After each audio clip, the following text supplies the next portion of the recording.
Hello everyone, स्वागत है आप सभी का हमारे YouTube channel exam 2.0 study channel पर। आज के इस वीडियो में हम यूपी पुलिस परीक्षा 2024 के लिए रेडियो ऑपरेटर का प्रैक्टिस सेट नंबर 8 को कवर करने वाले हैं।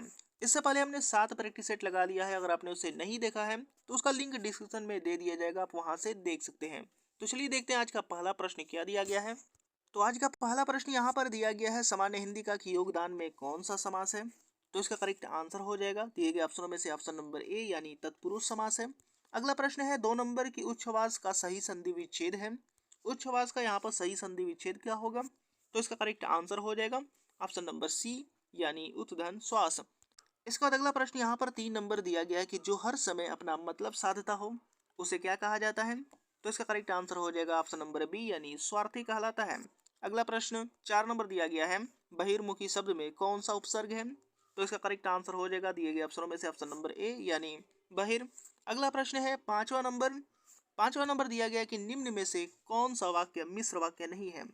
तो ऑप्शन यहाँ पर दिए गए और इसमें से करेक्ट आंसर बता दीजिए। तो इसका करेक्ट आंसर हो जाएगा ऑप्शन नंबर बी यानी वह परिश्रमी ही नहीं वरन ईमानदार भी है। यहाँ पर मिश्र वाक्य नहीं है। इसके बाद अगला प्रश्न यहाँ पर 6 नंबर दिया गया है कि साहित्य जनता की चित्त वृत्तियों का संचित प्रतिबिंब है। यह उक्ति किसकी है। तो बताना है कि यह उक्ति किसकी है। तो इसका करेक्ट आंसर हो जाएगा ऑप्शन नंबर डी यानी रामचंद्र शुक्ल जी की। अगला प्रश्न है 7वां नंबर, मर्यादा किस युग की प्रसिद्ध पत्रिका थी। तो मर्यादा किस युग की प्रसिद्ध पत्रिका थी। तो ऑप्शन दिए गए और इसमें से करेक्ट आंसर हो जाएगा ऑप्शन नंबर सी यानी द्विवेदी युग की। अगला प्रश्न 8वां नंबर यहाँ पर दिया गया है, जिसमें बताया गया है कि निम्नलिखित काव्य पंक्तियों को उनके रचनाकारों के साथ सुमेलित करना है और ऑप्शन की सहायता से यहाँ पर करेक्ट आंसर बताने हैं। तो जल्दी से इसका करेक्ट आंसर बता दीजिए। पहले इसको सुमेलित कर लेते हैं। तो यहाँ पर हो जाएगा, भक्ति ही ज्ञान ही नहीं कुछ भेदा, यहाँ पर तुलसीदास की। और उसके बाद यहाँ पर हम राज्य लिए मरते हैं, हम राज्य लिए मरते हैं, यहाँ पर हो जाएगा मैथिली शरण गुप्त। ये उपमान मैले हो गए हैं, तो अगेय जी। बतरस लालच लाल की बिहारी, यहाँ पर करेक्ट आंसर हो जाएगा 4 3 1 2। तो ऑप्शन नंबर यहाँ पर सी करेक्ट हो जाएगा। अगला प्रश्न 9 नंबर की ओर बढ़ते हैं। 9 से लेकर के 10 तक यहाँ पर विलोम शब्द चुनना है। तो कृतज्ञ का विलोम क्या होगा दिए गए ऑप्शनों में से। तो इसका करेक्ट आंसर हो जाएगा ऑप्शन नंबर ए यानी कृतज्ञ। अगला प्रश्न 10 नंबर यहाँ पर दिया गया है, संकीर्ण। संकीर्ण का विलोम बताना है। तो दिए गए ऑप्शनों में से करेक्ट आंसर हो जाएगा ऑप्शन नंबर सी यानी विकीर्ण। अगला प्रश्न यहाँ पर 11 से लेकर के 12 तक प्रवाची शब्द चुनना है। तो मृगधर का यहाँ पर प्रवाची क्या होगा। तो जल्दी से इसका करेक्ट आंसर बता दीजिए। तो इसका करेक्ट आंसर हो जाएगा ऑप्शन नंबर बी यानी चंद्रमा। मृगधर यहाँ पर चंद्रमा हो जाएगा। अगला प्रश्न देखते हैं 12 नंबर यहाँ पर दिया गया है कि प्रयाग का यहाँ पर प्रवासी बताना है। तो इसका करेक्ट आंसर हो जाएगा दिए गए ऑप्शनों में से ऑप्शन नंबर सी यानी सुगंध। इसके बाद अगला प्रश्न यहाँ पर 13 से लेकर के 15 तक दिया गया है, जिसमें आपको अर्थ व्यंजक बताना है। तो बताना है इसका करेक्ट आंसर क्या होगा। गयंद का अर्थ व्यंजक क्या होगा दिए गए ऑप्शनों में से। तो इसका करेक्ट आंसर हो जाएगा ऑप्शन नंबर डी यानी बड़ा हाथी। अर्थ व्यंजक गयंद का बड़ा हाथी होता है। अगला प्रश्न 14 नंबर दिया गया है, मुड़चेता का यहाँ पर बताना है क्या होगा अर्थ व्यंजक। तो ऑप्शन यहाँ पर दिए गए और इसमें से करेक्ट आंसर हो जाएगा ऑप्शन नंबर सी यानी मूर्ख। इसके बाद अगला प्रश्न यहाँ पर 15 नंबर दिया गया है, प्रायोगिक का यहाँ पर अर्थ व्यंजक बताना है। तो प्रायोगिक अर्थात क्या होगा। तो इसका करेक्ट आंसर हो जाएगा दिए गए ऑप्शनों में से ऑप्शन नंबर बी यानी जिसका पहले प्रयोग किया जा चुका हो। इसके बाद अगला प्रश्न यहाँ पर 16 नंबर दिया गया है, खिली हुई हवा आई फिर किसी आई चल गई, पंक्ति में अलंकार है। आपको इस पंक्ति में अलंकार बताना है। तो इसका करेक्ट आंसर हो जाएगा ऑप्शन नंबर ए यानी उपमा अलंकार है। इसके बाद अगला प्रश्न यहाँ पर दिया गया कि पापी मनुज भी आज मुख से राम राम निकालते हैं, इस वाक्य पंक्ति में अलंकार है। आपको बताना है कि इस वाक्य पंक्ति में अलंकार कौन सा है। तो इसका करेक्ट आंसर क्या होगा। तो इसका करेक्ट आंसर हो जाएगा ऑप्शन नंबर ए यानी विरोधाभास अलंकार है। इसके बाद अगला प्रश्न यहाँ पर 18 नंबर दिया गया कि शांत रस की अस्थायी भाव है। आपको बताना है शांत रस का अस्थायी भाव क्या है। तो इसका करेक्ट आंसर हो जाएगा ऑप्शन नंबर ए यानी निर्वेद है। अगला प्रश्न देखते हैं, यहाँ पर 19 नंबर दिया गया और इसमें बताना है कि वाक्य का सही क्रम कौन सा होगा। तो बता दीजिए इसका करेक्ट आंसर। जल्दी से इसको पढ़िए और इसका करेक्ट सही क्रम बताइए वाक्य का क्या होगा। तो इसका करेक्ट आंसर मैं आपको बता दे रहा हूँ। इसका करेक्ट आंसर हो जाएगा ऑप्शन नंबर सी यानी व य र ल। यानी कुल मिलाकर आत्मरक्षा के मामले में महिला आयोग की रपट तथा पुलिस अधिकारियों की बातों से यही निष्कर्ष सामने आता है कि छात्राओं को आत्मरक्षा के लिए सुरक्षा के तरीके में निपुण किया जाता है।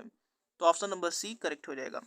इसके बाद 20 नंबर भी यहाँ पर दिया गया और इसमें भी वाक्य का सही क्रम बताना है। तो इसको पहले पढ़ लीजिए और इसका उत्तर बताइए। तो यहाँ पर वाक्य का सही क्रम क्या होगा, जल्दी से बताइए। तो इसका करेक्ट आंसर मैं आपको बता दे रहा हूँ। यहाँ पर तब चेचक के समानांतर एक और बीमारी थी, गौशीलता। प्रायः यह रोग गाय के थनों में होता है। आम धारणा थी कि बीमार गाय का दूध पीने वाला इसका शिकार हो जाता है और उसके हाथों में छोटे घाव व फुंसियाँ हो जाती हैं। तो यहाँ पर करेक्ट हो जाएगा सबसे पहले य, फिर व, ल, फिर उसके बाद र। तो ऑप्शन देख लेते हैं। तो ऑप्शन यहाँ पर दिया गया और इसमें से करेक्ट आंसर हो जाएगा य, व, ल, र। तो यहाँ पर ऑप्शन नंबर बी करेक्ट हो जाएगा। अगला प्रश्न 21 नंबर यहाँ पर देखते हैं। यहाँ पर भी आपको वाक्य का सही क्रम बताना है। तो जल्दी से इसका करेक्ट आंसर बता दीजिए पढ़ करके कि ऑप्शन में से कौन सा वाक्य का सही क्रम होगा। तो इसका करेक्ट आंसर बताइए जल्दी। तो यहाँ पर करेक्ट आंसर मैं आपको बता दे रहा हूँ। इसका करेक्ट आंसर हो जाएगा ऑप्शन नंबर ए, यानी व, ल, य, र। यानी देश में संतुलित क्षेत्रीय विकास की प्रगति का सबसे महत्वपूर्ण कारण सरकारी क्षेत्र के उपक्रमों के जरिए केंद्र सरकार के द्वारा उन उद्यमों में योजनागत और योजनेतर संसाधनों द्वारा सीधे निवेश किया जाना है। तो यहाँ पर करेक्ट आंसर हो जाएगा व, ल, य, र। अगला प्रश्न है 22 नंबर और इसमें भी आपको वाक्य का सही क्रम बताना है। तो जल्दी से इसका करेक्ट आंसर बता दीजिए। तो यहाँ पर जो दिया गया है इसमें से सही क्रम बताना है। तो यहाँ पर ऑप्शन दिया गया और इसमें से करेक्ट आंसर मैं आपको बता दे रहा हूँ। इसका करेक्ट आंसर हो जाएगा ऑप्शन नंबर बी, यानी र, य, व, ल। अर्थात राज्यों के विभिन्न योजनाओं के लिए योजना आयोग के माध्यम से जो संसाधन दिए जाते हैं उनका उद्देश्य देश के विभिन्न भागों का संतुलित क्षेत्रीय विकास करना है। तो ऑप्शन नंबर बी करेक्ट हो जाएगा, र, य, व, ल। अगला प्रश्न हम 23 से 27 नंबर की ओर बढ़ते हैं। तो यहाँ पर निर्देश जो 23 से 27 तक दिए गए हैं वो गद्यांश पर आधारित प्रश्न है। तो हम लोग सीधे 28 नंबर की ओर बढ़ते हैं। इसके बाद अगला प्रश्न यहाँ पर 28 से लेकर के 31 तक 4 वाक्य दिए गए हैं जिसमें 3 त्रुटिपूर्ण है और 1 त्रुटि रहित है। आपको त्रुटि रहित वाक्य को पहचानना है। तो इसका करेक्ट आंसर क्या होगा, जल्दी से बता दीजिए 28 नंबर का। तो इसका करेक्ट आंसर हो जाएगा ऑप्शन नंबर बी, यानी गीतों की एक पुस्तक ला दीजिए। यहाँ पर त्रुटि रहित वाक्य है। अगला प्रश्न देखते हैं 29 नंबर। यहाँ पर भी आपको बताना है, तो जल्दी से इसका करेक्ट आंसर बता दीजिए। तो इसका करेक्ट आंसर हो जाएगा ऑप्शन नंबर डी, मैं सारी रात जागता रहा। यहाँ पर ये त्रुटि रहित वाक्य है। इसके बाद अगला प्रश्न यहाँ पर 30 नंबर दिया गया और इसमें से भी आपको करेक्ट आंसर बताना है कि कौन सा वाक्य त्रुटि रहित है। तो जल्दी से इसका करेक्ट आंसर बता दीजिए। तो इसका करेक्ट आंसर हो जाएगा ऑप्शन नंबर बी, यानी जब तक मैं ना आऊँ तब तक तुम पढ़ते रहना। अगला प्रश्न 31 नंबर दिया गया है और इसमें भी आपको त्रुटि रहित वाक्य को छांटना है। तो बताइए इसका करेक्ट आंसर क्या होगा। तो इसका करेक्ट आंसर हो जाएगा ऑप्शन नंबर बी, यानी यह काम मैं आसानी से कर सकता हूँ। यहाँ पर त्रुटि रहित वाक्य है। अगला प्रश्न यहाँ पर निर्देश दिया गया 32 से 35 तक, जिसमें सही विकल्प चुनना है रिक्त स्थान में भरने के लिए। तो यहाँ पर 32 नंबर दिया गया कि गांधी जी का अर्थशास्त्र धर्म और डैश पर आधारित है। आपको बताना है कि किस पर आधारित है दिए गए ऑप्शनों में से। तो इसका करेक्ट आंसर हो जाएगा गांधी जी का अर्थशास्त्र धर्म और अहिंसा पर आधारित है। अगला प्रश्न है यहाँ पर 33 नंबर। इसमें भी दिया गया डैश दृष्टि राष्ट्रीयता का आधार है। आपको बताना है यहाँ पर ऑप्शन में से कौन सा करेक्ट होगा। तो इसका करेक्ट आंसर हो जाएगा ऑप्शन नंबर डी, यानी धर्मनिरपेक्ष दृष्टि राष्ट्रीयता का आधार है। अगला प्रश्न यहाँ पर 34 नंबर दिया गया कि लोकतंत्र राज्य जनता में राष्ट्रीय भावना रूप में जागृत करता है। यहाँ पर डैश में क्या भरा जाएगा। तो इसका करेक्ट आंसर हो जाएगा दिए गए ऑप्शनों में से ऑप्शन नंबर डी, यानी स्वाभाविक रूप में जागृत करता है। अगला प्रश्न यहाँ पर 35 नंबर दिया गया कि विकास के लिए आर्थिक फिर डैश आवश्यक होती है। आपको बताना है कि क्या आवश्यक होती है यहाँ पर। तो ऑप्शन दिए गए और इसमें से करेक्ट आंसर हो जाएगा ऑप्शन नंबर बी, यानी आत्मनिर्भरता आवश्यक होती है। विकास के लिए आर्थिक आत्मनिर्भरता आवश्यक होती है। इसका अगला प्रश्न देखते हैं 36 नंबर। इसके बाद अगला प्रश्न यहाँ पर 36 नंबर दिया गया है कि निम्न में से कौन सा व्यंजन पार्श्विक है। आपको बताना है कि कौन सा व्यंजन पार्श्विक है। तो इसका करेक्ट आंसर हो जाएगा ऑप्शन नंबर बी, यानी लौ। अगला प्रश्न है 37 नंबर कि उनमें किस प्रकार का शब्द है। उनमें किस प्रकार का शब्द है। तो दिए गए ऑप्शनों में से करेक्ट आंसर हो जाएगा ऑप्शन नंबर ए, यानी तद्भव शब्द है। अगला प्रश्न है 38 नंबर की किस बोली में ने पर सर्ग लगाया जाता है। तो इसका करेक्ट आंसर हो जाएगा ऑप्शन नंबर बी, यानी खड़ी बोली में। अगला प्रश्न है 39 नंबर। 39 नंबर यहाँ पर दिया गया कि भारतवर्ष के लिए हिंदी भाषा का नाम सबसे पहले किसने सुझाया। तो इसका करेक्ट आंसर हो जाएगा ऑप्शन नंबर सी, यानी राजा राम मोहन राय ने।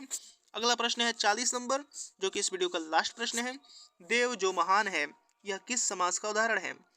तो इसका करेक्ट आंसर हो जाएगा ऑप्शन नंबर ए, यानी कर्मधारय समास का। तो उम्मीद करता हूँ कि वीडियो आपको पसंद आया होगा और इसी तरीके के और नए वीडियो देखने के लिए हमारे साथ जुड़े रहिए। और चैनल को अभी तक सब्सक्राइब नहीं किया है तो चैनल को सब्सक्राइब करके बेल आइकन बटन भी दबा दीजिए। तो मिलते हैं अगले वीडियो में अगले प्रैक्टिस सेट के साथ।